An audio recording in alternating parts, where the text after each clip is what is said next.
인도 하면 여러분은 어떤 단어가 떠오르십니까? 힌두교, 카스트 제도, 인더스 문명, 그리고 인도의 민족 해방운동 지도자 간디가 떠오르십니까? 오늘 그 단편을 소개해 드립니다. 우목사님과 시드니 지역에서 목회하시는 인도 이민 3세이신 노빈 목사님, 그리고 이렇게 우리 셋은 인도 목회자 컨퍼런스가 열리는 첸나이로 향했습니다.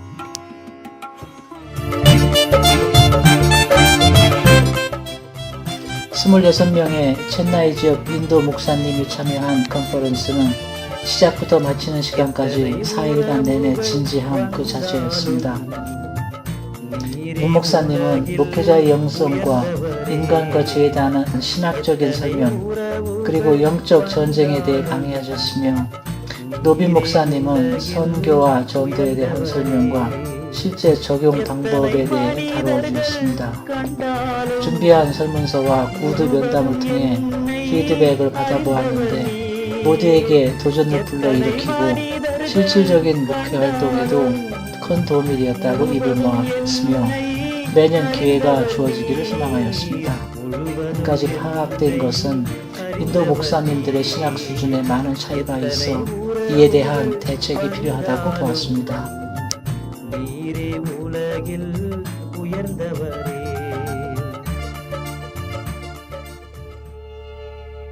컨퍼런스 후엔 전영일 선교사님의 새 사역지인 자이프로로 향했습니다.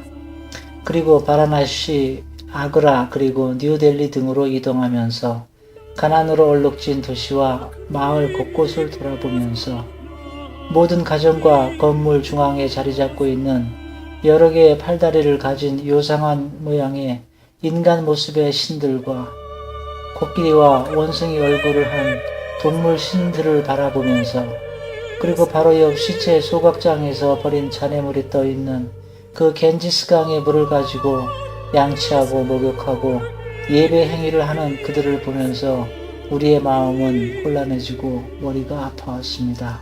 그리고 한편으로는 그들은 더 나은 계급으로의 윤회를 거듭하고 평생을 수행해야 그들 말대로 득도, 즉 영생을 얻을 수 있는데, 반면 우리는 그저 믿기만 하면 영생이 주어지는 것이, 더욱이 우리 기독교만이 하나님이 우리를 찾아오신 유일한 종교라는 것에 정말 감사했습니다.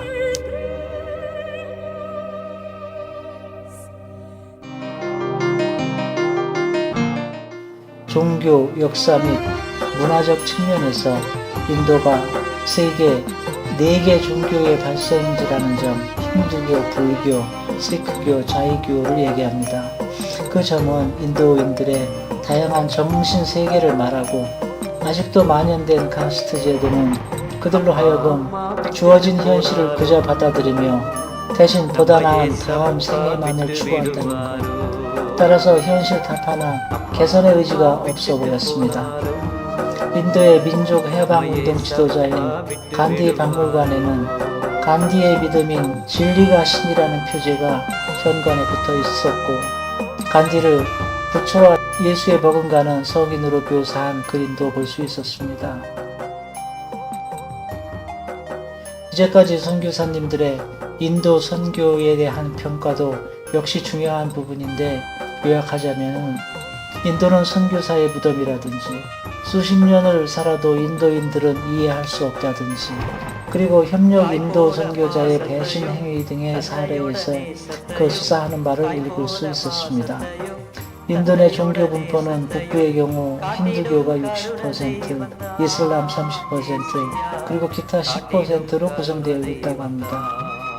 그러나 이외적으로 첸나이의 경우는 기독교인이 30%로서 그것은 예수님의 제자인 도마의 손 순교가 거두어들인 수학임을 실감케 하였습니다. 이번 여행을 통해 보고 느낀 것을 토대로 선거 파나마 앞으로의 방향을 생각해 보자면, 우선 첸나이 지역의 현지 목회자를 적극적으로 육성하고, 또한 그들을 통하여 인도 북부에 대한 복음화를 추진해야 한다고 생각합니다.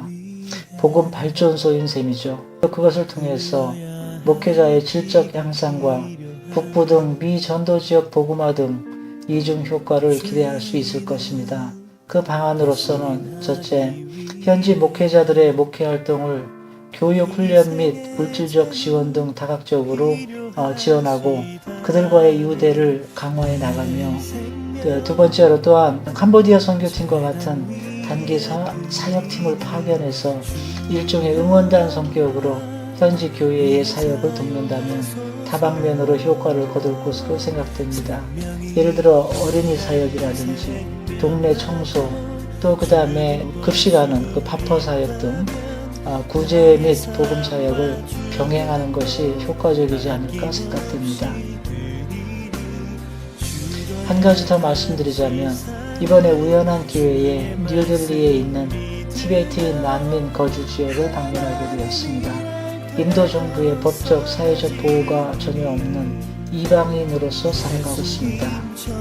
인도 사회에 버림받은 소외층으로서, 그리고 우리와 비슷한 외모를 가졌다는 동질적 우호감에서 그 어딘가에는 복음 전파의 접촉점이 있지 않을까 기대됩니다. 그럼으로써 이들을 제자로 삼고 협력하여 계속 북진한다면 첸나이에서 시작된 우리의 인도 사역이 이제는 자이프루와 펀잡을 지나고 티벳과 네팔을 넘어 저 몽고에서 서진하는 순범들 선교사님과 히말라야 어느 자락에서 만날 수 있겠구나 하는 생각도 들었습니다. 자, 이상으로 2014년도 인도 목회자 컨퍼런스 참석 및 교회 인도 선교 방향 설정을 위한 출장 결과 보고를 마치겠습니다. 감사합니다.